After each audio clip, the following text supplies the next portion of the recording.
कवारी में सारा देखिया गिर गइल पिया के कवारी में नथिया गिरल लाली में बहली बसवारी में नथिया गिरल लाली में बहली बसवारी में सारा देखिया गिर गइल पिया के कवारी में सादा देखिया गिर गइल पिया के कवारी में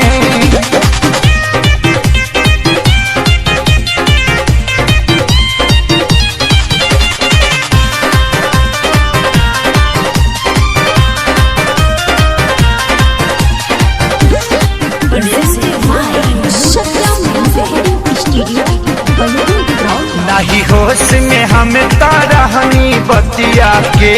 से ना कहनी हमरो तमाचा आइल पीड़ा धीरे धीरे सहनी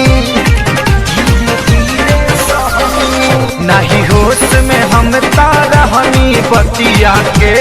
से ना कहनी हमरो तमाचा आइल पीड़ा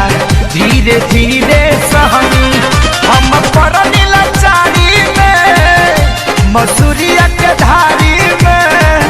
हम पड़नी लाचारी में मसूरिया के धारी में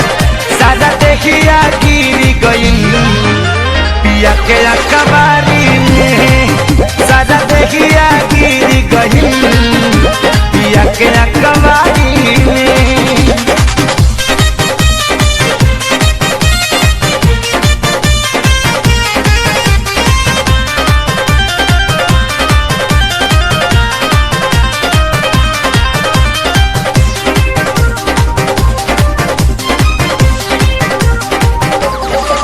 जब गाल में दतबा हलल तबे नु पता चलल टाइट रहे हमरो बॉडी उनका छुअते छुअते गलल जब गाल में दतबा हलल तबे नु पता चलल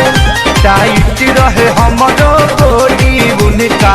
छुअते छुअते गलल मजा आइल खेसारी में पवन के फुलवारी में मजा आइल खेसारी में पवन के फुलवारी में सारा देहिया गिर गई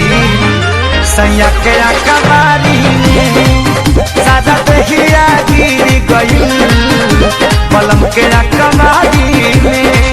नथिया गिरल लाली में बहली बसवारी में